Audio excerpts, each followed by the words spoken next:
Today, we're tackling something that literally affects nearly every single one of us, but honestly, it barely gets any attention. When you really dig into the data, you see that everyday consumers are unknowingly losing serious money to this invisible tax. But hey, don't worry, because as you'll see today, there's a super straightforward path to protect your wealth. So let's just dive right in. Okay, 0.01%. Look at that. It's almost a laughably small number, right? Yet, believe it or not, this is the pathetic yield the average traditional big bank in the US is currently paying out on a standard savings account. I mean, we're talking barely a fraction of a penny on the dollar here. But here's where things get real. What happens when we put that tiny, almost non-existent yield up against reality? Right now, inflation has been hovering around 3.5 to 4%. And this brilliantly illustrates the silent tax we're talking about. While your big bank is handing you a measly 0.01%, inflation is actively eroding your purchasing power by around 4% every single day. So your money is just sitting there, standing still. But the world around it, it's getting way more expensive. So let's quantify exactly what this means for your wallet. Let's say you have 10 grand sitting in a standard checking or savings account right now. You might think you're playing it safe, right? Actually, scratch that. You are actively losing about $350 to $400 a year in pure purchasing power.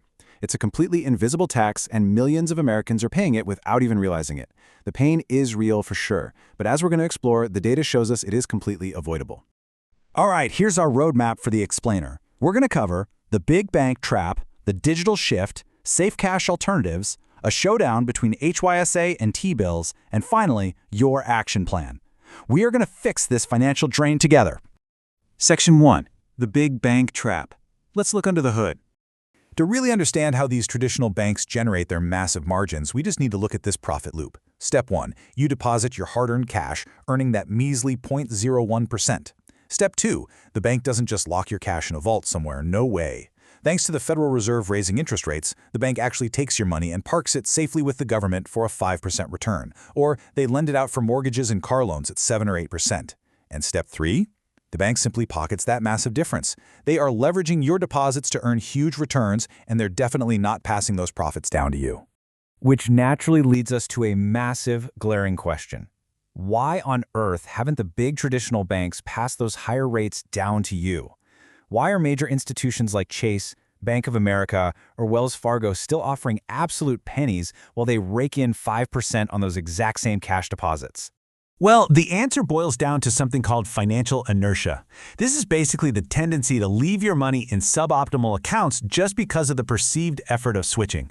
Let's be real, it's super annoying to switch banks. It takes time to move direct deposits, set up all those new auto pays, and link your accounts.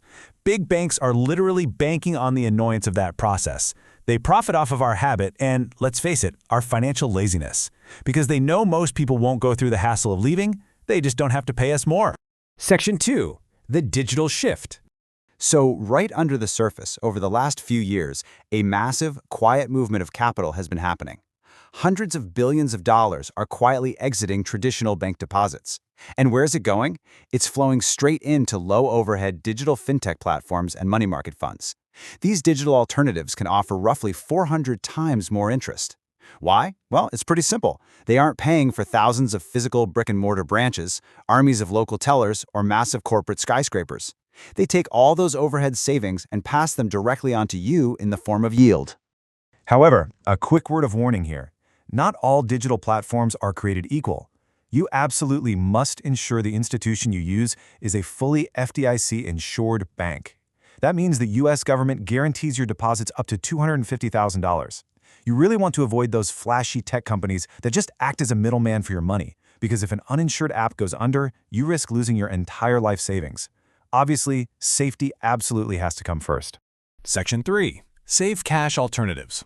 Let's talk about our buckets. When we look at organizing your cash, the blueprint basically points to 3 distinct, highly secure buckets, depending on what you need that cash to do. First up, the high-yield savings account, or HYSA. This gives you about 4 to 5% with 100% instant liquidity, but the catch is the rate is variable. Second, we have certificates of deposit, or CDs. These give you a fixed rate, but your money is locked for a set term, and you'll get hit with early withdrawal penalties if you need it sooner. And third, Treasury Bills, or T-bills. These offer a fixed yield guaranteed by the government for 4 to 52 weeks. They come with amazing tax perks, but again, pretty low liquidity. Section 4. HYSA versus T-bills. Let's do a head-to-head showdown.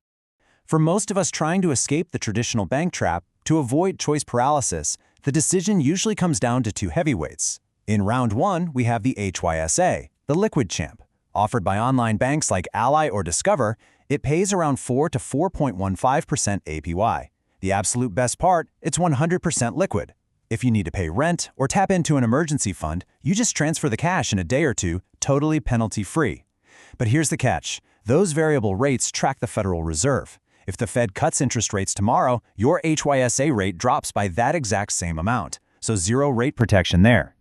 Now for round two, our challenger, T-bills, the tax-free tank. Instead of lending your cash to a bank, you're lending it directly to the United States government. The massive advantage here is a locked-in fixed yield. If you buy a 6-month T-bill at 3.6%, that rate is legally locked in. Even if the Fed crashes rates next week, you're safe. But the catch? That cash is legally locked away for 4 to 52 weeks. You can't just swipe a debit card to access this money if there's a sudden emergency. But T-bills do have a major secret weapon. They are completely exempt from state and local income taxes. This is a massive hidden tax loophole.